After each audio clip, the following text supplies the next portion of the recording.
look at you funny if you don't compete for $1 and a dream. Have you ever wanted something so bad?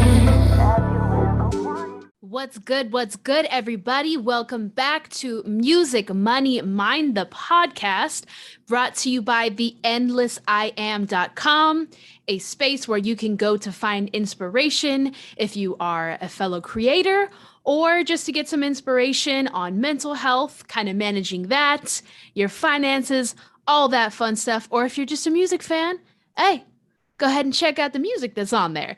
Today, I am so excited. I have a guest. This is my first guest, you guys. Hopefully I don't feck this up. Broadway B. He is a friend of mine. We worked on some music together. And today we're actually going to talk about how to manage your creative side, your creativity with the business side. So how do you kind of balance both worlds? Okay, so I'm going to go ahead and bring him on and get this popping. Let's see here. All right, so we're back on with Broadway B. How's it going, man? I'm good. How are you?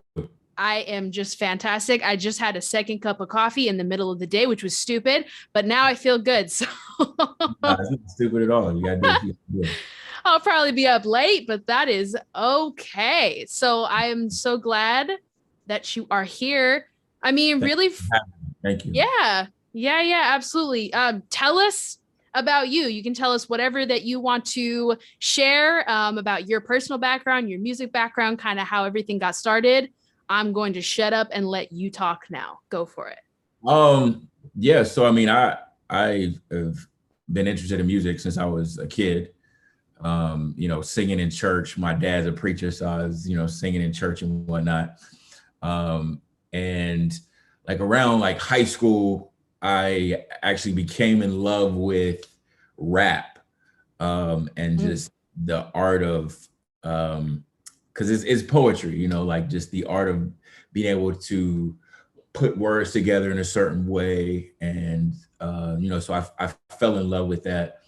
And so, for the beginning of my venture into a career in music, I was only rapping. Not necessarily only rapping. I would like sing my own hooks and stuff like that, but it was rap music. And then so during that time, people who knew me, who knew that I, sang in a cappella groups and sang in church growing up and all that kind of stuff, they said, you should sing more. And they would say this all along, like, just all the time I was doing music.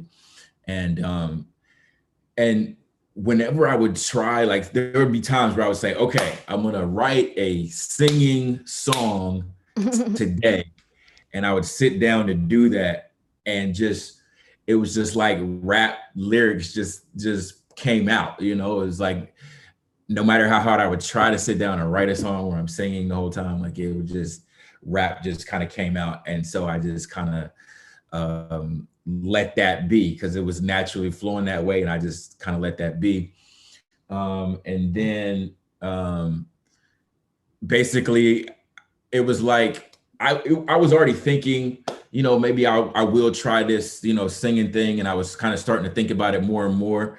And then it was kind of like, I had like a heartbreak situation. And then it was like, I have something to sing about now. And so then that kind of, I feel like opened the singing floodgates. And, so now I'm singing, doing, kind of pop and R&B music. And so that's pretty much me. That's awesome. It's very cool. So your father is a preacher or was a preacher at some point? He is, yeah. So how did he feel about your music, about you being an artist, and specifically, I guess, being in rap? Because preachers either are really open-minded, right, and accepting, or they're like, I don't want to hear about rap music. What was that like for you? He didn't love it, that's for sure. He didn't love some of the music, but I will say that both of my parents have been very supportive um, as much as they could in a way. Like, so it might be like, might be like, yeah, I checked that one out. I had to turn it off after, whatever. But they're always, they always ask about music and okay, yeah, they encourage me in the music, but they might be like, yeah, I couldn't listen to that one, because it may, maybe it had lyrics, whatever, bad words, whatever. So, they still are encouraging and supportive, even though, maybe some of the music they might not, particularly like. So yeah. That's good though. That's good. I think that's a lot of our experiences as artists. Similarly, my family never particularly liked hip hop and R&B. I mean, they liked it in the sense of like the clean, classic, old school, the hip hop, hip it to the hip. Like they love that, of course. All like corny white people love that.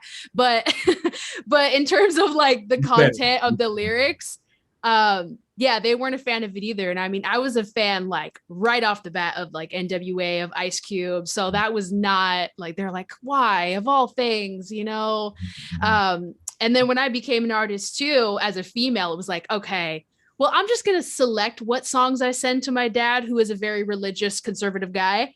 Dad, you can listen to these songs, right? I'm going to leave out the ones that say motherfuck, or talk about, sexuality. I'm going to leave those out. But to have parents that are supportive, that's really cool. That I feel like you have a huge advantage, definitely, when at least they're like, hey, I may not like it, but I love you and I support what you're doing. So right, absolutely. Very cool. Yeah, like I wouldn't necessarily send them, songs, but they would see everything on Facebook and whatever. And so like, some songs they might be like, yeah, I couldn't like or share that one. But do what you do, That's awesome. That's awesome. So now that we know a little bit about your background, and I'm glad because I didn't really know much about your background. We've only like met a couple times in the studio. So kind of the topic today is just about being an independent artist, how to balance the business side of it, right? Basically being a small business owner, because artists don't realize you are a business owner, whether you like it or not, is what it is. So kind of balancing that with the creative aspect so that you never feel like, it's all about the business. We're just trying to find that balance. So where I'd like to start then is, what's been your experience so far as an independent artist? Like just with the whole game, like trying to put your music out there, like just talk to me about how your experience has been so far being independent. Well, first thing I would say is that it's a grind, it's a hustle. Like if you are not prepared to hustle, then don't do it. Like, don't get started. I feel like a lot of people have this idea in their head that, I'm gonna move to LA. I'm gonna be a singer. I'm gonna record one song in my living room, and I'm gonna, or in my closet or whatever. I'm gonna put it on the internet, and it's gonna pop, and that's how it's gonna go. Which, by the way, that is okay to want that and to think that and believe that can happen. That's okay, but you just have to know going in that 99% of the time it doesn't work that way. And so I think a lot of people get disappointed when they put out a song and nobody gives a fuck, and then they put out another song and nobody listens, gives a fuck, whatever, and another one, and it's like, well, what the fuck, like what, so that can, like, you have to have thick skin. You have to, like I said, be in it for the long haul. Like if you're not prepared to grind, like then you might as well do something else. Like save the time and energy and do something else. That is probably the biggest takeaway from my time doing this. But I love it, and I wouldn't have it any other way. I think that passion, like, I would do it for free. You know what I mean? Like, Mhm. and so it's like, if you have that mindset of like, yeah, this is what I love, and you'll grind at any cost, then go for it. But if not, like I said, save the time, energy, money, and do something else. I love that. I love that you give that advice because a lot of people ask, like, how do I know the difference between when things are just tough, right? And I should just keep pushing, keep going, and maybe this isn't for me. And for me, like, as somebody who totally believes in, law of attraction and all that, I'm like, I default to no, you just got to keep going. If you believe, you could achieve, like that, like little tiny cheerleader in me always comes out with that. But it is a good question because I think sometimes we do run into situations with things that we maybe enjoy, but that we don't need to take into a career, right? We don't need every creative passion. I have probably about 50 different ideas of random creative shit, including like silly books and like different things that Absolutely. can be little ideas that I put out for fun, but not everything has to be a career. So I think it is important for people to ask that question. And what you said is exactly what I would say too. Like, well, let me ask you this. If you were never to get paid for this thing, right? This passion, would you still do it?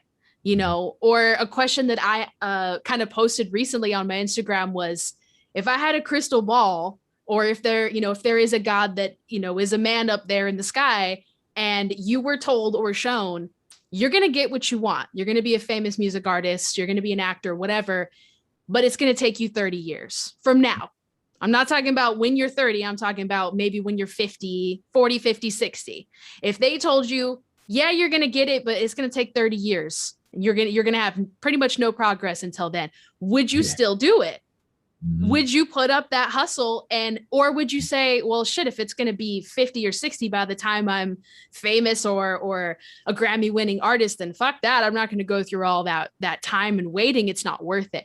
If you ask yourself that question, you can kind of come to that crossroads of like, okay, maybe I don't love this that much, and that's totally okay. There's no shame in saying I love it, but not that much. But I think if you, like you said, if you can answer yes to that question and say, yes, I would still do it, then, then it's worth it. Then you do love it for sure. Right. And absolutely. if it burns in you like that, I mean, I say absolutely do it. Like, I think for me, I also want to know that, 20 years from now, I don't want to look back and be like, damn, I wish I would have X, Y, and Z, So for me, it's like, I'm trying to leave everything on the floor now so that, if it doesn't happen, like, at least like, I know, like, I fucking tried. Like, I was in there, I was going, I was, hustling for what I wanted. And, some things don't happen, like, and that's fine too. But like I said, at the end of the day, I want to know, like I was in there, I was going for what I want, and I think people that really know me know, like, well, if it doesn't happen for him, it won't be for lack of trying, because, like, Broadway be working. Like, people see me all the time and like, you be working. Like, I see you, bro. Like, you be working. Like, so that's one thing about me. Like, I'm here to work, and if it doesn't happen, it doesn't happen, but it won't be for lack of trying. And that's right. for them, I love that. And a little off topic, but I'm going to ask this question just because I like talking about mental health as well. As a creative person, as an artist, how do you deal with, because we all have goals as an artist, like I want this next song or album or project to get X amount of views. I want this many followers, or even just, I want more than just my family and friends to open the damn song and actually watch it, listen to it, whatever. Right. So when those things don't happen, when you've got time stretches, I know I've had time stretches of X amount of years where I haven't seen very much growth at all. How do you deal emotionally and mentally with kind of that frustration? Like, what do you personally do to kind of keep yourself motivated when you're disappointed? Um, well, I think one thing is that it is okay to unplug sometimes, you know. Mm-hmm. I think, you know, as a independent artist, like you wanna, like at least for me personally, like I wanna go, I'm like trying to go 24/7, like, and Mm-hmm. it's like go, go, go, go, go, you know, and because I mean, there's always something to do, like Right. always, you know, as an independent artist, there's always something to do. And so um there will be times where it's like, okay, I feel it like, okay, yeah, I'm getting a little like mentally fatigued, you know. Mm-hmm. Um, but like I feel guilty watching Netflix for a couple hours, or I feel guilty like just chilling, you know what I mean? Mm-hmm. Um, and so I think getting to a place where you know it's okay to, you know, if you want to watch, you know, if you want to watch some on Netflix for a couple hours, like do it, you know, it's cool. Like if you need to take a day and binge watch something on Netflix, like it's cool. Like, you know, like knowing that it's not the end of the world if you take a day off, you take a couple hours off, you take whatever you feel like you need to unplug and you know, kind of refresh, or you know, refresh your mind. Do that, and that's fine, you know, because if your mind isn't as sharp as it needs to be, then you know your songs aren't going to be as good as they could be, or you're, you know, when you do try to go and do those creative things, there, you know, you're not going to be giving it 110%, you know. Mm-hmm. um so, you know, I think the first thing is to, you know that it's okay to chill sometimes, you know. Mm-hmm. um I think also just like it kind of alludes to what I said earlier, and that is like you got to have thick skin too. You know, like no, at this point, I know that, you know, disappointment is gonna come. Like Mm-hmm. I really don't I really don't I don't wait anymore necessarily for the result of something.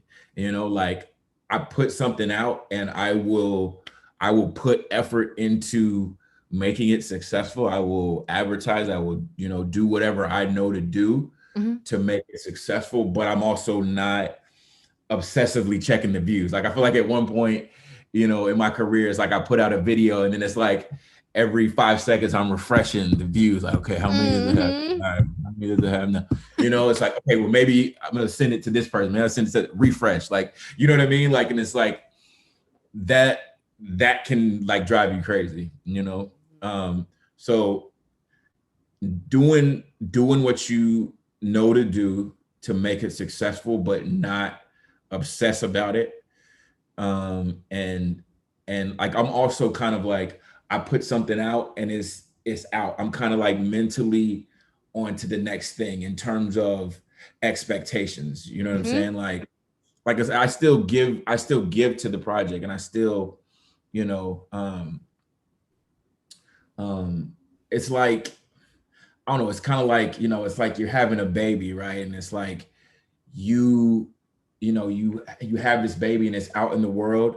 Um, but once the baby is made, like you can't like change physical attributes. Yeah, you can like obviously you're gonna give the child advice and like, you know, try to get the child to do certain things, but it's like once the baby's there, it's like certain things you can't change. You know what I'm saying? Mm-hmm. Like um so, you know, you try to, you know, if you're, you know, a woman and you're pregnant, like you try to do everything you know to do at the time to make sure the baby is healthy and whatever. But once it's born, like this is the baby, this is a child, you know what I'm saying? Mm-hmm. um so just kind of having that mindset where it's like, yeah, I care about it, and yes, it's still there, but I'm not like obsessing over, you know, trying to, you know, I'm not obsessing with the expectations of what's already out there, you know. Right. I'm kind of mentally like, okay, now I put this out, cool. Like now what about the next thing? How do I make the next thing even better than this thing that I just put out, you know? Mm-hmm. So I think those are kind of some of the things that I do personally to kind of, temper the expectations. And, I'm always hopeful and positive that, I wouldn't be doing this if I didn't believe that, um, I was creating things that are good enough to power, good enough to, be successful. Mm-hmm. Um, but I'm going into it knowing that, nobody might listen to it. It might get 0 listens, and that's okay. You know what Yeah. I mean?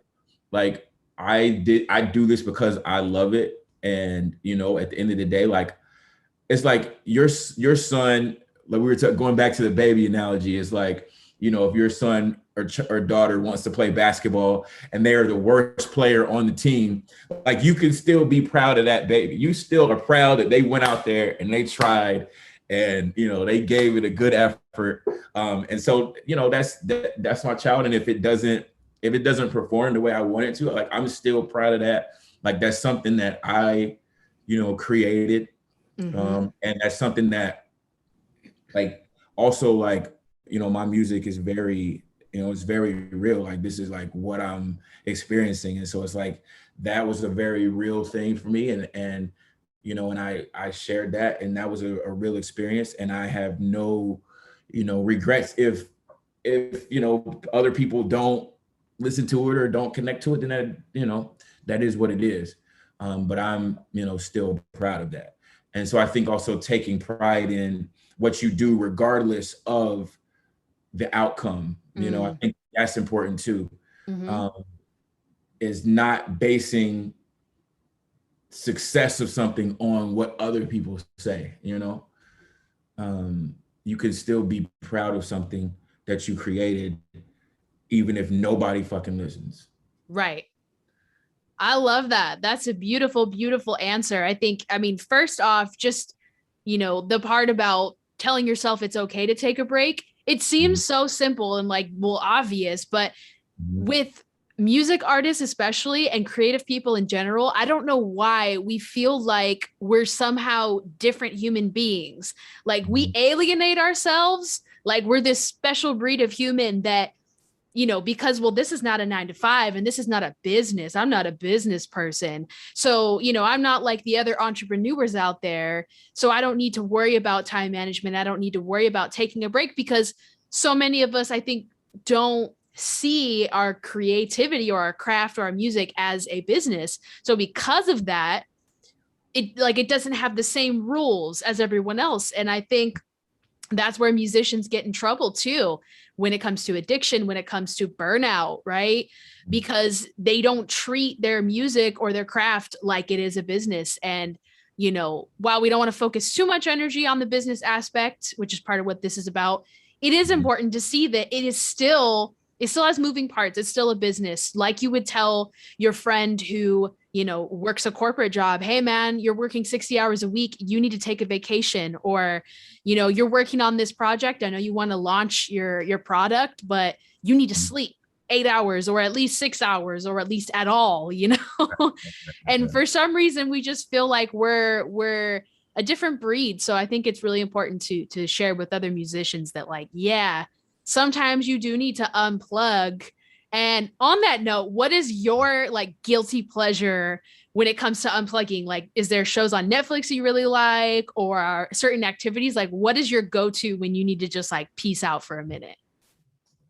I think, well, number one, I do like to work out. So, I'll go to the gym, play basketball or lift. And I think that's a good way to, number one, unplug for a little bit. But also I'm contributing to my overall health, Yep. so it kind of kills, two birds with one stone, because I think that's important too, like mind and body, to kind of be in shape, so yeah, that definitely helps. And then, yeah, I mean, there are, yeah, I do sometimes I'll watch, Netflix or something, or The Walking Dead. Okay. one of the shows I watch. Yeah, there's just a new season of Money Heist. It just dropped. So I watched like one episode of that. But I definitely want to catch up on that. Because that's a really good show if you haven't seen it. Money Heist. I saw it, like I saw the picture of it, but I didn't watch it yet. But it looks cool. Do it. Do yourself a favor. Watch Money Heist. Okay. I'll have to do that. I actually have the exact same unplug processes too. I definitely go to the gym, especially on stressful days. I did that today because I knew I had a lot to do. So I'm like, stop, let's go to the gym and work out, and then come back, shower, eat, then figure everything out, because it really does clear your head a lot. And then same, I love podcasts. I love YouTube, but Netflix, same. I'm a weirdo. I like old TV shows. Right. I have like a weird nostalgia. So I watch like Columbo, Murder Mysteries, Murder, She Wrote. That's my shit, dude. Listen to me. I, as a kid, would watch Matlock reruns. Hey. As a child, okay? and people, I mean, because you can still find them on now. Like, you can find Matlock reruns. Like, but people would say, Matlock, my grandma used to watch that. You know what I mean? But like, that was just like my thing. Like, I loved Matlock. I mean, because of that, at one point I wanted to like solve crimes for a living. Like, I wanted to be a forensic scientist. Me too. Something like that. So like, that was like what I wanted to do for a long time. That's awesome. And yeah, and so I watched, the CSIs too at one point. Mm-hmm. But it started with Matlock. Right. That's dope. Yeah. I love it. On that same page, for sure. I definitely thought that I was going to be, because then it turned into NCIS and all that. I'm like, okay, well, I think I'll probably be a secret agent or, CSI, some type of, CIA. I mean, I 100% CSI. I love it. Well, that's awesome. So it's definitely important to unplug sometimes. I absolutely agree that, keeping it focused on, of course, we need to look at stats. We need to look at, just like a business would, right? You need to look at your data. You need to have a marketing plan, all that. But beyond all that, at the core of it, if you're doing it because you love it, then it can't be wrong, in my opinion. I feel like even if it doesn't turn out the way that you expect at every moment, it's like, I don't know. I just feel like if it's really in your heart and you don't have doubt about it, in the sense that, like you said, if it wasn't good, if you didn't believe in it at all, you wouldn't put it out, right? Mm-hmm. You're not just putting out shit because you feel obligated to, or just for the fuck of it. Like, you're putting it out because you do believe in it. Whether or not everybody jumps on it and it goes viral right now is pretty irrelevant, because at the core of it, you love music, you love what you're doing. But yeah, obviously balancing that with, I know I also need to do marketing and I need to, to have a plan. But I think you're right. Sorry to interrupt you. No, but you go for it. That, kind of, I was thinking about it, kind of struck me a little bit. And, sometimes, because you mentioned things going viral. Mm-hmm. And sometimes I feel like, as artists, now granted, it is great to think big, right? Mm-hmm. And normally, people say somebody can't see the forest for the trees, meaning that, they're so, focused on the little things that they can't see the big picture. I think sometimes as artists, we have the opposite problem, where we're so focused on something going viral that we neglect to do a lot of the little things that will help us actually make something successful in the long run. So, for example, when we, at least I can speak for myself, like, before, when I would put videos on YouTube, for example, I just put them up, and, I'm hoping for that something will, happen. And, and I would do some marketing or whatever. But some of the little things that I wasn't doing actually would have been very helpful. So like if I would have, I think taken the time to actually do some of those little things and think about it more as, building a house brick by brick, as opposed to just, like all of a sudden here's a house, you know what I mean? Like you have to actually build it, it has to, it's a process. So like, is your YouTube channel properly optimized? Are you, optimizing each video? Are you asking for, subscriptions on each video? Like that, you know what I mean? Like things like that, have actually helped me, gain subscribers when I kind of wasn't even like, before, I kind of wasn't even like worried about it so much, I guess, because it's like, oh yeah, I'm gonna put this out and it's gonna pop, and then that's it. You know what I'm saying? Like, but if you take the time to, do some of these little things, it'll go a long way in the long run. Absolutely. Absolutely. That's actually a perfect segue into the next question. So good job. You intuitively knew how to do that. Magic. So what have you, because I actually have asked you about a couple things like around building your Instagram following, and you've actually given me some great tips on that too. But what as a whole have you been doing as of late to kind of build your fan base, to build your following, specifically when it comes to finding your fans? Like what have you been doing? And I guess what has been actually working for you? Because there's a lot of crap out there, and there's a lot of people who take advantage of music artists who just want to build fan bases so bad that they're like, pay $100 and we'll get you, viewed by 14,000 people and blah, blah, blah. Here, we'll add you to a Spotify playlist for $60. Like, so there's a lot of bullshit out there. What has actually worked for you lately in terms of building your following? Okay. Yeah. Well, one thing is like doing things like this. Like, I feel like you have to be open to doing things like this. Because you never know who's watching your podcast that I would not have had they would have had no knowledge of me whatsoever before. And, because, they watch your podcast and they said, oh, well, he makes a lot of sense. Maybe I'll go check out his music or whatever, you know what I'm saying? So, you never know what this type of thing can bring. And then also like just collaborating with people, because it's the same kind of thing. Like, obviously if, when that new Broadway B featuring Miranda drops, they don't know about that one yet. Okay. But when that drops, like, then some of your fans who might have never heard of me, will hear the song and vice versa. Yep. So it's like, I think being open to, work with other artists. Not only that, but just, they might bring, fresh ideas or a fresh sound or a fresh, something, a fresh, energy to, your music. So I think you can benefit that way. But then, like I said, also just reaching, other fan bases that you wouldn't have had access to before. So I think that's key in terms of building.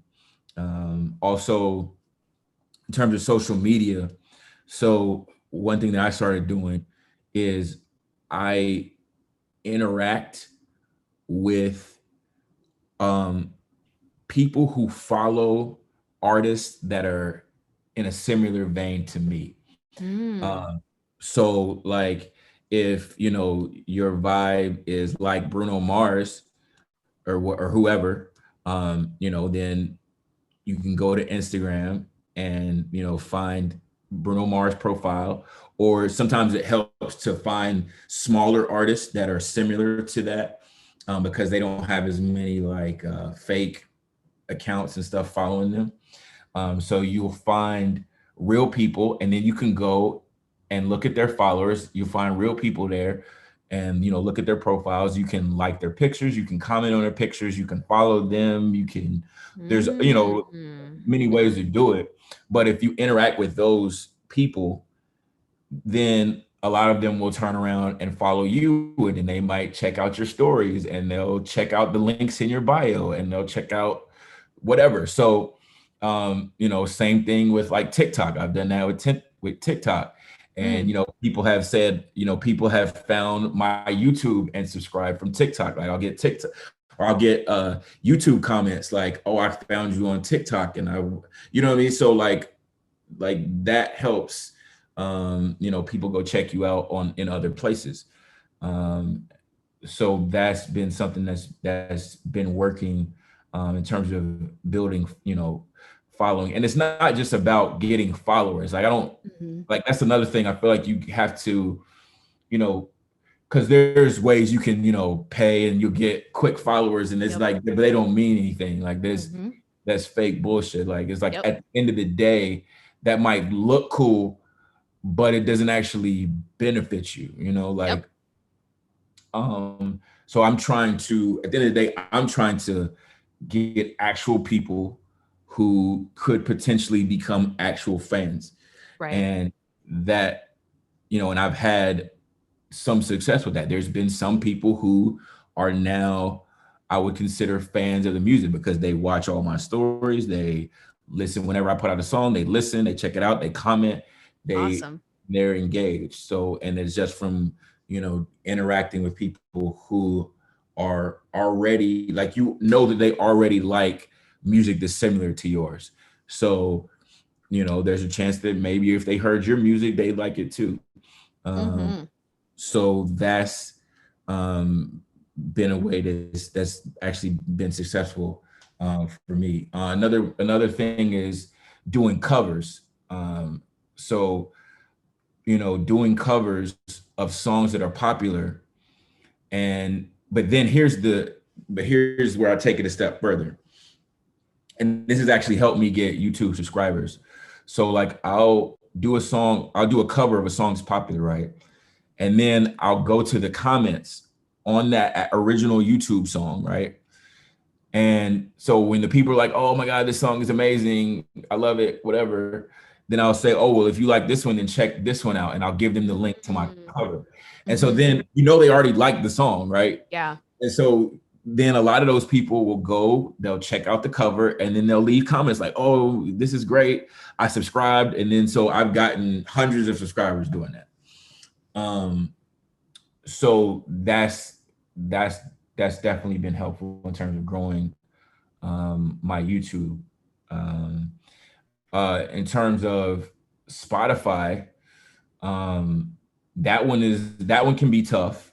Yeah. But one thing that I found that has, you know, starting to have some success with is SubmitHub. So SubmitHub is a site. Now you basically like you do pay a little bit, but you basically, so it might be like you pay like $1 or something to send your song to this creator, right? And so you can send it to, you know, a bunch of different creators and people who have Spotify playlists. Now there's no guarantee that they'll pick it up, that they'll, you know, do anything with it. So I think if any service or anything is guaranteeing you plays, then that's probably bullshit. Like it's probably fake, you know? So it's like, yeah, we'll guarantee you 1,000 plays or, you know, 10,000 streams or whatever it is. If they're guaranteeing you streams, like it's bullshit.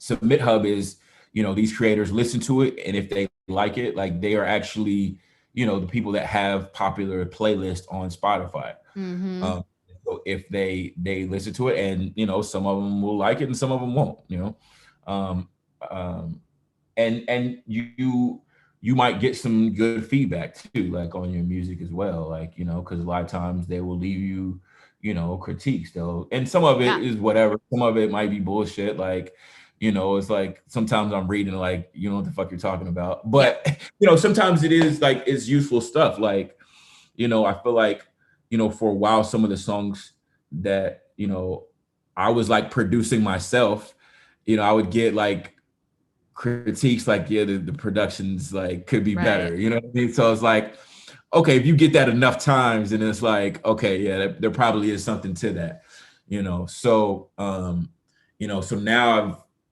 I've, gotten, better with the production, i.e. somebody else does it. Like I said, I don't do it. And so now, my boy Huck produces most of my stuff. Huck, obviously. And, my boy Roberto Horns does some songs. He's a great producer as well. So I kind of leave that to the people who know what the fuck they're doing, because Right. I clearly don't. And so now I'm like, now the production is there. And so now I'm starting to get, some success in terms of getting on some Spotify playlist. So, Awesome. That, that's been rolling. So I'm excited about, some of the new stuff that I'm, working on. Like the song with you, for example. Hey. Let Me In is the title. But yeah, I'm excited to, kind of put some of these out, because now I kind of have seen what's working. And Yeah. So I, as far as, marketing and some of the things I just talked about. So, I think it'll be good just having that knowledge now to put out some of that music, Yeah. kind of with some of these things, kind of under my belt. So yeah, I'm excited. That's awesome. That is really exciting. And it's cool too, because I think with any business, you, just like you would want to do with investing your money, diversification is amazing, because while one method might be gold for somebody, right? Like, oh, this is how you see these fucking ads on Facebook or YouTube, and it's like, somebody walking through their expensive house, and they're like, you want to know how I made $20,000 in 2 days? Well, blah, blah, blah. And it's like, okay, well, not everybody wants to sell products on Amazon, that's not what everybody wants to do. Similarly, not everybody can have the same amount of success in, every method of promoting your music, of getting out there. So the more things that you can try, the more methods that you can put some effort into. Sure. This one might not do much for you, but maybe this one will be killer. You just never know. So I think definitely what you're doing is great. Like, let me do all of these things. And, just even if it's 1% every week, that's 1%, that's one new follower. Absolutely. Even if you got one new follower a week who actually plays your music, Right. It's worth it. And to your point about the numbers crap, it's so true, because I've definitely fallen in those traps before, for followers, for promo. I think a lot of artists have. Here's how you guys. Here's how you know that it's bullshit, or if it's bullshit. If you get 10,000 plays, let's say, 0 saves, right? Like, you're on Spotify, nobody has saved your song. That means one of two things. Either your song is hot garbage, which is probably not the case, right? It could be, but either your song is that terrible that everyone hated it, or these are not real listeners. And when I say not real listeners, I mean not people like you and me, just everyday people who are actually clicking on it, listening to the song. To have 0 saves and 10,000 plays is pretty suspicious. So same with comments, right? On Instagram, you may have 10,000 likes on a post, but if you've got 3 comments and 10,000 likes, that's a little suspicious. And yeah, you can have 1 million followers, but if they're not followers and fans are 2 different things. I think that's what a lot of music artists get tripped up on, that like, just because you have followers doesn't mean that they are converted to being fans. And in music, that means people who actually go on, play your music every time you drop something, comment, buy the song, buy your album. They're real listeners, right? Just like if you had a regular business, those are people that actually buy things from your store, right? They're not just like, oh, cool, I'm going to like your post. They go and they buy stuff on your store. So yeah, I think what you're doing is awesome. And I hope everybody's taking notes. I'm going to go back and take notes on some of these things that I haven't been doing. specifically the Instagram thing. But then also I've done SubmitHub before, but I didn't know, maybe this was before Spotify got big. Before, when I used them, it was just to get feedback, to get certain industry people to critique your music and give you feedback. So I've used it to get feedback before, and I got some great feedback. But it's cool to know that I can actually use it in different ways now. So I am going to go back on there and see what's good. All right, that's what's up. Awesome. Awesome. Well, next I wanted to kind of ask you, I like asking every artist this, what have been, and this is, you know, as vulnerable as you want to be, as honest as you want to be, what have been your biggest struggles when it comes to being a music artist, whether it's emotionally, financially, mentally? What have been your biggest struggles as an independent artist? Well, I mean, I think just sometimes trying to, or just knowing that you are responsible for everything, you know, your social media, YouTube, like the music itself, obviously, you know, and marketing and, you know, if you want to shoot a music video, concepts and, you know, financing it, like, it's like a lot, it's a lot, you know? And so that can be overwhelming at times, you know? Yeah. You know, because, you know, you, as an artist, you should be building your following on social media. You should be building your following on YouTube. You should be performing at some point. You should be in the studio creating new music. You should be creating content, music videos. You know, you should be doing covers and so it's just like, there's always something that you should be doing, you know? And so that, like I said, can be overwhelming at times. And then the second piece of that is that all those things cost money. You know, you want to shoot music video, it costs money. You want to go to the studio, it costs money. Mixing, mastering, it costs money. Like all of that costs money. And then, you know, you do all this, you create a song, you spend the money to do that, and then you want to do a music video for it. So you spend the money to create the music video, and then you're out of money, but you have to market it. So it's like, you know, if you do all those things, you should leave yourself some money for marketing, because it's like, well, if nobody hears it, then what was the point of doing all that? So, so the money, that's another piece of it, that, you know, everything costs money. It adds up, and that's not easy as an independent artist to do, you know, something quality, to do it the right way. And, you know, kind of finance it all yourself and do it all yourself is challenging. I mean, there's no other way around it. It's challenging, you know? Definitely. I'm with you on that. That's actually why I kind of started the Endless I Am, like the whole thing, because part of it was, okay, obviously music's my main thing, but I'm really into mental health and self-development and all that. So I wanted to talk about that, but money was the other big part. The reason being, because as an artist, like when I left home, probably a little less than a year after I graduated high school, I packed up and went to LA too. For me, it was only an hour and a half away from where I grew up. So it's not that far, but, you know, left the nest, left like my parents' house, all that, and was sleeping on couches, sleeping on floors of coworkers, friends, never random people, but coworkers that I had only met recently.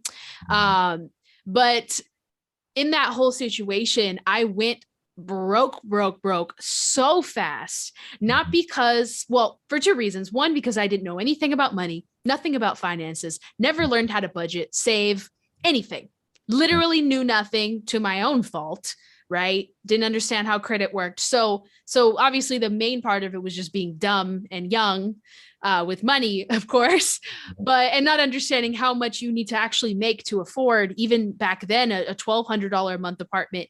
Now it's like, oh, that's nothing. But back then, when minimum wage was $10 an hour, you know, it was a lot. It was a lot of money. So yeah, I mean, sorry to interrupt, but yeah, no, I you're come good. from the East Coast, and so, you know, like, you know, on the East Coast, you can get a nice apartment for like $700. You know what I mean? Like, and then they come out here and it's like, you know, $1,500 minimum. Like, you know what I mean? Like, it's just like crazy shit. Like, for a shit box too. Yeah, you know what I mean? So like that definitely took some like getting used to, you know, coming out here, and like the rent is like the cost of living in general is just crazy. Gas is higher, you know, groceries are higher, rent's higher, like everything's higher. So it's just like, oh shit. So sorry to cut you off. No, I know everybody who's watching this who's moved to California or who lives in California, or if you lived in California your whole life like me, but you grew up in the Inland Empire or somewhere else where it's cheaper. Yeah, when you move to LA, it's a big shock. So obviously that was the biggest component of what made me broke. But the other part of it was being an artist that I was so excited. Number one, I just want to do all these projects. I want to put out this album, do this video, photo shoots, especially for female artists. I feel like we have more pressure to do more photo shoots and more image related things. So, you know, now I need a makeup and hair person. Now I need to get my nails done. Like the cost adds up fast for all of the expenses for putting together your own shit for music. And so I was so excited and impatient also, and feeling like I needed to rush because I didn't want to get too old. I put that in quotes, too old as like a female in the industry, you know, thinking that I have this time limit. I ran out of money so fast, and I made myself broke because, you know, I was trying to do all of this stuff at once. And, you know, it's like, well, I'm investing in my dream. Yes, you are, but you also still need to, like any other business, have a budget, have a plan, and know, hey, maybe slow down a little bit on those expenses. Maybe you don't need to do 5 music videos this year. Maybe do 2. I know you want to do 5. Or if you find that you're not, you know, able to do enough projects, that's where I was finding like, oh my God, I can only do one small project like a year because studio costs were so expensive and I was so broke. Okay, well then maybe if it's that important to you, if you really feel like your music and your creativity is suffering because of that, then your focus maybe now need to be that you need to up that income somehow, whether it's adding on a couple extra hours of work here and there, hustling. Like you said in the beginning, it is a hustle. So if you want it, you know what I'm saying? You have 2 options. That is either to slow down or maybe cut your budget back. You know, maybe I don't need a set for my video. Maybe we can guerrilla style it on the beach or something. Or maybe you need to figure out how to up that income. So I think that's a really relatable topic when it comes to struggling as an artist is the money part. So I feel you on that. I second that. So really last question, kind of overall, this is a very general kind of vague question, so take it wherever you want to go with it. But in terms of just balancing kind of being the CEO, being your own CEO of your music career, and balancing the creativity, the part of you that just wants to write whatever the fuck you want to write, whenever you want to write it, and just be the free spirit. How do you go about trying to keep the balance between the 2 beasts, I guess? Well, I mean, I think first thing, I know that without one, there isn't the other, right? So I know like without, if I don't take care of some of the business things, then nobody's going to hear the creative stuff. Nobody's going to hear what I do. So understanding that they are both equally important, and knowing that I need to put time into both of those things, I think is important, you know. So like, yes, I would love to just, you know, write songs all day, but you know, like I said, if nobody is following you on social media, then they're not going to know when you drop stuff. If you know, if you know, you don't have, if you're not doing some of the marketing things, like nobody's going to hear it, you know. And so you want to grow that fan base. You want to grow your reach. Like you want to be able to reach as many people as possible with your art. And so that's just knowing that kind of helps me, you know, stay focused on, you know, those other things besides just just the creativity, just the writing songs. Like, I know, obviously, like I said, that's something that I want to do. And I think, one day, it'll be the case where I'll have other people to just handle all this other shit for me. Yep. But, right now I know that, if I want that to happen, then I need to be on top of all of those things that I was talking about.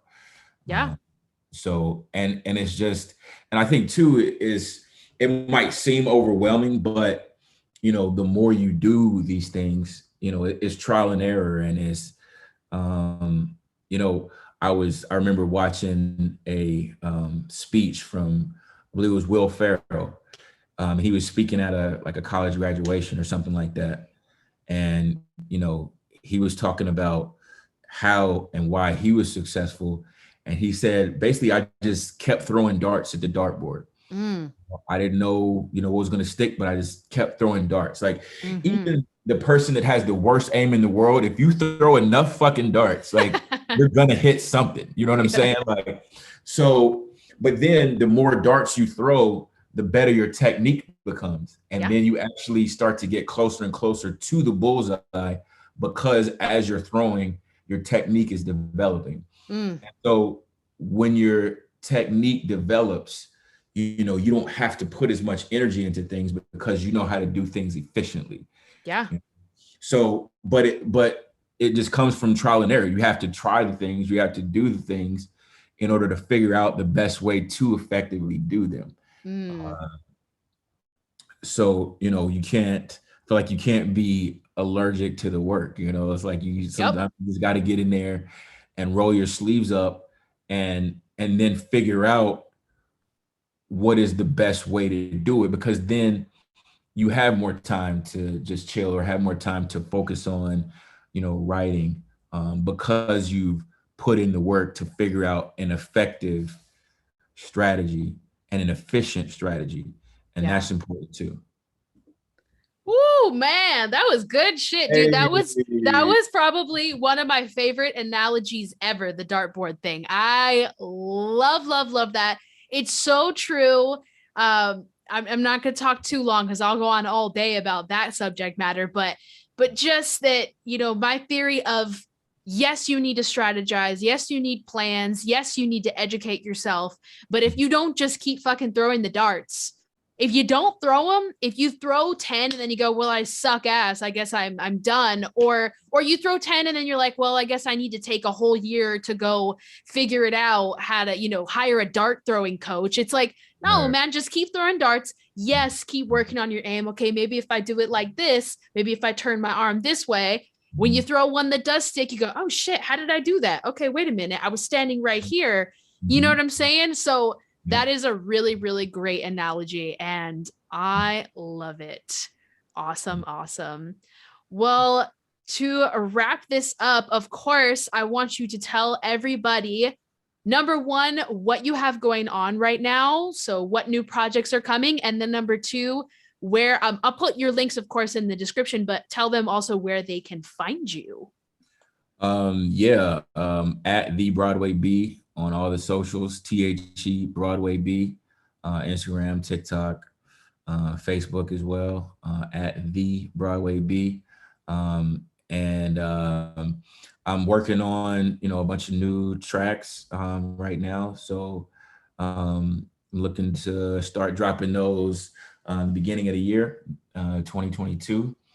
So, and I'm working on new, videos and all of that for the new project. So I'm really excited about all of that coming. I'm also in a band called Ghostwriters. And, we have some new music coming.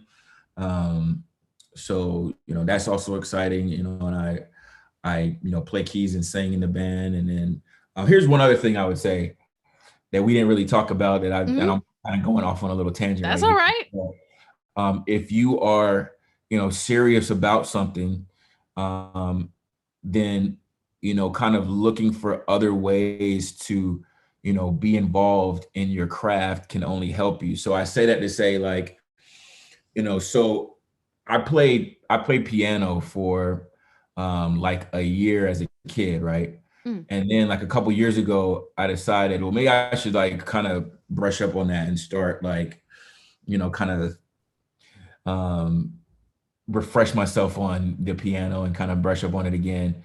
And so, now like I'm getting gigs playing piano for people. So like Awesome. I played for a singer at a show not too long ago, and she has another show coming up, and so I'm playing for her. So like, and I'm like learning bass guitar too. So it's like my thing is like, you need a singer, I got you. You need a piano player, I got you. You need a bass player, I got you. You know what I'm saying? Like, so Mhm. like the more you can learn that has to do with your craft, like do it. Like, and people think like, oh, it's too late. Like I haven't been playing the piano. So, I guess that's not gonna, be something that I'm gonna do. Like, no, like like I said, I had 1 year as a kid, and then I started like maybe a couple years ago, like starting playing the piano, and so it's like it doesn't it's never too late. And it's just, piano is like anything. It's just, it's just taking the time to kind of get to know how it works. And then from there, it's just practice. So, like, and maybe piano is not your thing, but my point was like, kind of, again, it goes back to throwing the darts, like, Yep. kind of be open to looking for new ways to, try to do something that you love. So, if you want to do music full time, like, maybe, maybe other doors will open because you know how to play piano, or because you know how to play bass, or because you know how to do whatever it is. Like you can, there's a million other things you can name. Yep. But, just kind of have your eyes open, because sometimes the door is not open, but the window is. But I feel like people don't always look at the window. You know what I mean? Like Yeah. they're so busy trying to bang the door down that they didn't even see the open window right there. You know what I'm saying? Mm-hmm. So like have your eyes open for the window, or maybe it's the back door, or sometimes it might be the chimney. You might have to climb down, but like just be like, have your eyes open for these other ways to get in the building, Ooh, that is the perfect note to end on, because that's my biggest thing. And this can apply to anyone. You don't have to be a creative music artist. The idea that you need to be open to life. You may have this one thing that you feel like is your passion, that your thing, that you have this end result you're going for, and you're going to get to where you want to be, right? So if it's a billionaire, if it's your product turns, go on Shark Tank and they invest and now you're successful in that way, whatever it is, if you're open to all of the avenues and pathways, because it never goes straight forward. It almost never, very rarely is it, the actual success stories of like, oh, well, this person put out a YouTube video and it got 1 million hits overnight, and then now they have a record deal. That does happen sometimes. Awesome for them. If that's your path, more power to you. Wonderful. Or you get on American Idol and now you have a contract and you're famous. Great. But for most of us, it goes in zigzags. And it takes weird avenues. How many music artists do you know that started off as actors, or the other way around? Or, I mean, think Will Smith. No disrespect to Will Smith, not that his music was terrible, but it definitely was not his like number one, forever thing. That I don't think, at least I don't know him, but I doubt that it was like his purpose in life was to be a rapper. I don't think so. He is such an amazing actor. Like, could you imagine if he would have said, no, acting's not my thing, music's my thing, so I'm going to stick with my rap career. Not that it wouldn't have made good music, but imagine if we would have never had Will Smith as an actor, and he could still do music. He can still do whatever he wants to do. But being open, like you said, opens up new avenues, with the band, being able to have that, you get a fan base from that, plus fun, plus experience. The proof is totally in the pudding, you guys, because life has a funny way of bringing shit full circle, which I'm dropping a song called Full Circle tomorrow. So, just a little promo. But like, random side note before I close this out, I was a cheerleader in high school. I was an athlete. I was a gymnast, all this stuff. I coached cheerleading. It was my first job, actually. I coached cheerleading and gymnastics for like 6 years before I did personal training. And over the last few years, in searching for more ways to make money singing, because I was grasping at anything that could bring income because I wanted to be full-time, somehow the opportunity out of nowhere to make music for cheerleading teams came up, which who the fuck would have thought about that? I replied to a Craigslist ad that this girl put out searching for vocalists, paid work. I'm like, oh shit, do you have your own home recording setup? Yes. Do you write your own music? Yes. Okay, perfect. Well, here's the thing. Competitive cheerleaders need music mixes.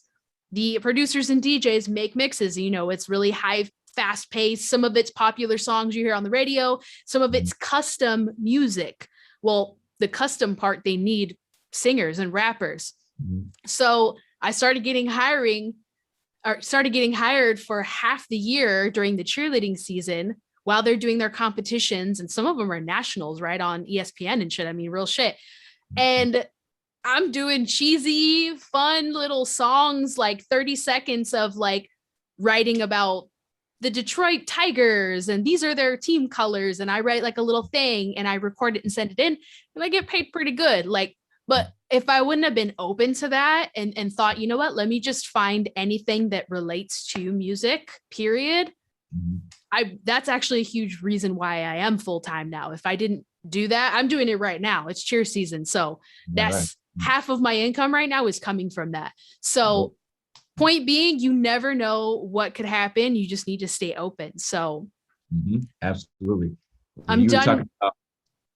Right before you started talking about Will Smith, I was actually thinking about Jamie Foxx in that he wanted to do music, like that's what he wanted, and that was his thing.